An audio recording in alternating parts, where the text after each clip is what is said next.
Halo pecinta manhwa, tanpa basa-basi Mimin akan melanjutkan cerita assassin legendaris yang menjadi bos gangster. Cerita sebelumnya diperlihatkan kondisi dunia bawah terdahulu yang masih dipegang oleh Sung Hak dan sekarang dirinya harus berurusan dengan pihak kepolisian. Rapat para Gudo pun dimulai dan di antara mereka semua hanya Sun Tai yang tersenyum. Dengan penuh percaya diri Sun Tai menanyakan apakah bosnya benar-benar tidak bersalah. Dia mengingatkan kepada semuanya jika Yilhak telah melakukan apapun untuk sampai di posisi ini. Di bawah Yilhak, para Gudo telah mengoyak dan menghancurkan musuh yang tak terhitung jumlahnya. Sebagai seorang Gudo gangster adalah sebuah kehormatan dan sekarang Sung Hak bisa saja terkena karmanya. Ucapan itu membuat eksekutif Choi murka dengan meminta Sun Tai untuk meninggalkan ruangan ini. Sun Tai merasa pendapatnya tidak salah, ditambah sejak awal Yilhak merupakan organisasi gangster bukannya grup politik. Di saat yang sama Myeonwan baru saja tiba sambil memberitahu jika tuannya telah menyerahkan diri, tapi kenapa mereka semua masih berada di tempat ini? Bion menyela jika mereka semua menunggu perintahnya karena situasi ini memiliki dampak besar. Sejak berita tersebar, para organisasi gangster dari berbagai wilayah mulai meninggalkan Yilhak, bahkan mereka mengincar hotel investasi Yilhak. Tak hanya di wilayah pusat, tapi bagian barat daya pun mengalami hal serupa. Tian Xiong yang berafiliasi dengan Yilhak meminta bantuan dikarenakan para organisasi Cina mulai memberontak. Sun Tai merasa hal itu tak perlu dikhawatirkan karena di sana terdapat ketua cabang baru dan hal itu sedikit mengejutkan Myeonwan. Bion meminta agar Myeonwan segera memberikan perintah karena sekarang perkataannya lah yang mewakili Sung Hak. Tanpa basa-basi Myeonwan ingin semua saudaranya mengurus para organisasi yang berani memanfaatkan kekacauan ini. Tapi mereka semua harus membuka baju kebanggaannya untuk berperang. Mulai saat ini mereka bergerak bukanlah berdasarkan Yilhak, tapi kemauan Gudo itu sendiri. Siapapun yang menghalangi Gudo akan dihancurkan tanpa ampun. Di sisi lain, Ryu tak mengerti kenapa para Gudo berpakaian seperti itu. Di sana juga terdapat Haesung dan Ryu sedikit lebih iri karena pria di depannya memiliki posisi yang lebih baik dalam organisasi.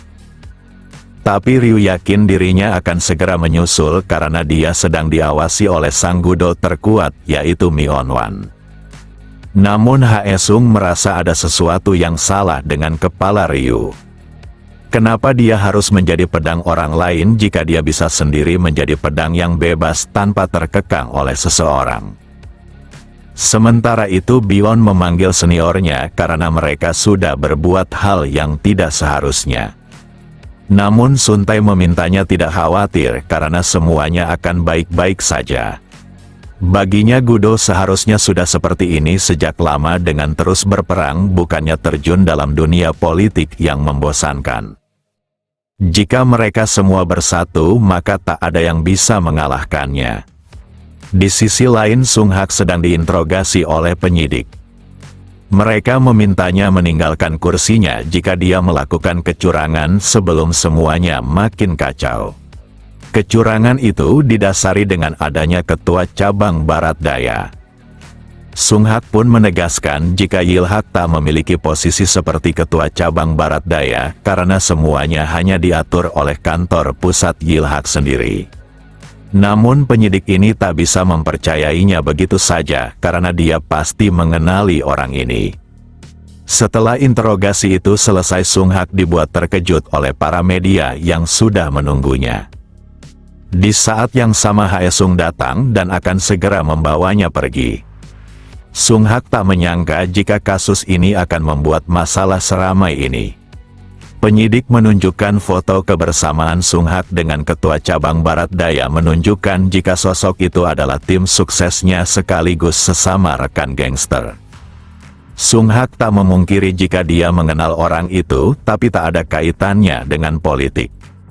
Penyidik ini memintanya untuk segera mundur dari kursinya karena semua bukti mengarah kepadanya menunjukkan Sung Hak seorang gangster yang tak pantas mewakili masyarakat.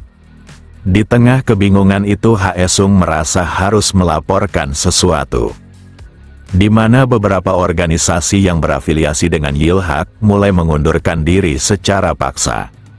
Maka dari itu para Gudo mulai bergerak untuk mengatasi mereka semua.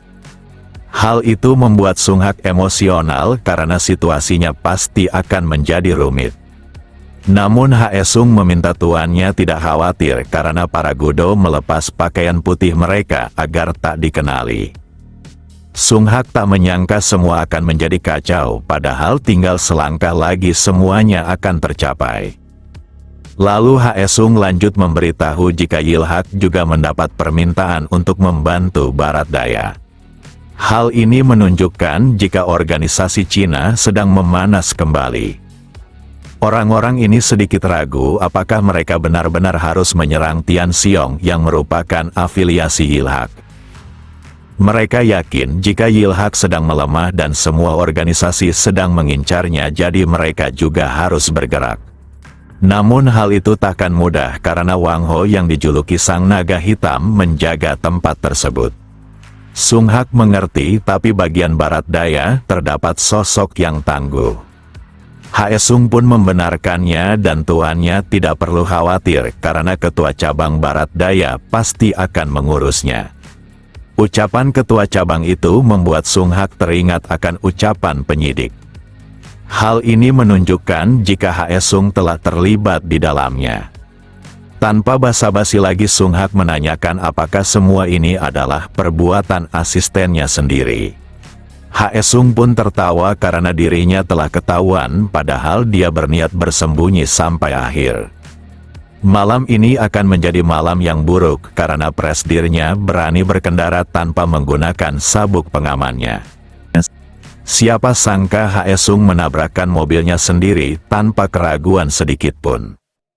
Bagi Hae Sung, ibu kota Seoul merupakan wilayah yang sangat solid dengan adanya Sung Hak sebagai penguasa dunia bawah. Pria tua ini membuat Yil Hak menjadi gunung tinggi yang tak dapat dicapai siapapun. Tak hanya itu, terdapat 9 pedang yang melindunginya dan selama mereka ada maka Hae Sung bukanlah apa-apa. Dia ingin mencapai puncak, bukannya menjadi seseorang yang hanya dimanfaatkan lalu dibuang jika tak dibutuhkan. Maka dari itu Hae Sung menyusun semua rencananya didasarkan pada perhitungan yang teliti dan bergerak selangkah demi selangkah untuk mencapai tujuan akhir. Dia membutuhkan waktu yang cukup lama untuk mengumpulkan satu persatu senjata yang bisa digunakan untuk menjatuhkan Yil Hak. Pada akhirnya Hae Sung berhasil meruntuhkan Yil Hak tanpa secara langsung mengotori tangannya sendiri. Meski Sung Hak telah berada di tangannya, tapi dia tak boleh terburu-buru dengan tetap memikirkan rencana selanjutnya. Saat melihat seseorang datang maka Hae Sung telah menduganya. Siapa sangka sosok itu adalah Ryu dan dia hanya tercengang menyaksikan apa yang terjadi. Dia mendekati Ryu sambil memintanya tenang karena mereka hanya perlu membereskan si Pak tua itu. Namun Ryu malah mencampakkan tangannya karena menganggap Hae Sung telah kehilangan akalnya. Hae Sung tertawa dan meminta Ryu memikirkannya dengan baik. Dia memiliki potensi dan apakah dia ingin digunakan sebagai pedang orang lain atau berdiri tunggal sebagai penguasa. Di tengah pembicaraan itu mobil lainnya datang. Pria ini tak menyangka jika Hae Sung datang bersama orang lain padahal seharusnya dia sendiri. Orang itu memberikan uang yang dijanjikan dan sekarang mereka hanya perlu mengurus si Pak tua itu. Tas itu berisi uang yang sangat banyak dan itu adalah harga untuk tubuh Sung Hak karena dia merupakan seorang politisi. Hae Sung telah menghubungi pihak lawan Sung Hak dalam pemilu dan akan menangkapnya dengan tebusan yang banyak. Tapi hal ini bukanlah rencana sesungguhnya di mana Hae Sung ingin Ryu menganggap situasi ini sebagai penyerangan. Di mana penyerangan itu dilakukan oleh organisasi Cina dari Barat Daya dengan menyerang di tempat terpencil dan hal itu mengejutkan orang-orang ini. Jadi Haesung akan menyerahkan sisanya pada Ryu yang akan menjadi penguasa selanjutnya. Orang-orang itu mulai muak akan sesuatu yang tak mereka mengerti dengan segera menyerang. Namun lawannya adalah Ryu dengan kekuatan tinju yang hebat. Ryu tak punya pilihan selain mengikutinya, tapi dia ingin Haesung mengambil tanggung jawab penuh. Haesung mengerti dan mulai saat ini mereka berdua akan berjalan bersama sebagai rekan. Hanya saja Sung Hak tiba-tiba saja terbangun sambil mencekik si pengkhianat di depannya. Sung Hak sejak awal mengetahui Haesung anak muda yang serakah, tapi siapa sangka dirinya akan menggigit tuannya. Namun Sung Hak tak dapat berbuat banyak karena dia sudah kehilangan banyak darah. Tanpa keraguan Haesung menusuknya untuk mengakhiri era kekuasaan si Pak Tua di depannya. Meski terluka parah, tapi Sung Hak mengutuk hidup Haesung yang akan dipenuhi penyesalan. Namun Haesung malah tertawa karena seorang pemenang adalah mereka yang berdiri sampai akhir. Di sisi lain Bion melaporkan jika 3 organisasi dari wilayah tengah telah bersatu dengan perkiraan jumlah 60 orang. Mionwan mengerti dan para Gudo hanya perlu menangkap 7 per organisasi dan menghabisi sisanya. Di antara semuanya Sun Tai adalah sosok yang bersemangat karena pertarungan adalah kesenangan untuknya. Pertempuran itu berlangsung sengit dengan 9 Gudo melawan musuh yang sangat banyak. Kemudian menjadi sebuah pertempuran penyelamatan paling legendaris di kota tersebut. Tanpa luka yang fatal para Gudo memenangkan perang dan kembali mendapatkan wilayah tengah secara sempurna. Di antara mereka terdapat 2 Gudo yang membutuhkan sedikit perawatan. Di saat yang sama eksekutif Choi telah menerima kabar jika tuannya telah berada di rumah sakit. Ketika dia dikirim ke tempat ini, Sung Hak telah memiliki luka serta mengalami pendarahan hebat. Berdasarkan informasi yang diterima pelakunya adalah organisasi bagian barat daya. Eksekutif Choi yang terbakar amarah meminta Mionwan agar memberikan perintahnya untuk menghancurkan barat daya. Namun Mionwan belum yakin akan kebenaran ini. Eksekutif Choi yakin alasan keraguan tersebut dikarenakan orang yang bernama Wang Ho. Tapi kenyataannya Presdir telah sekarat dan tak ada alasan untuk mempercayai orang baru itu. Lesun yang merupakan junior di antara semuanya sangat kecewa pada Mionwan dengan segera meninggalkan ruangan. Yonggil mendengar jika Haesung berada di tempat kejadian dan mereka harus mencari tahu kebenarannya sebelum bergerak. Bion pun pergi ke tempat Haesung untuk menanyakan perihal penyerangan itu. Haesung sangat menyesal dan merasa tak berguna karena tak dapat melindungi tuannya. Bion paham kondisi Haesung tidaklah baik, tapi dia harus mendengar cerita kejadian tersebut. Namun siapa sangka Bion yang selama ini selalu tampak lugu malah menanyakan apakah ini adalah rencana Haesung. Dari awal Bion telah memikirkan semuanya dan semua yang terjadi terlalu sempurna untuk dikatakan sebagai kecelakaan. Pemicunya adalah saat dia mengatakan tentang Wang Ho sebagai ketua cabang barat daya di hadapan Sun Tai. Dia telah bersama dengan Sun Tai cukup lama, sehingga Bion mengetahui Sun Tai adalah tipe orang yang memiliki hasrat untuk mendapatkan pengakuan dan merasa gelisah akan posisinya dalam Yilhak.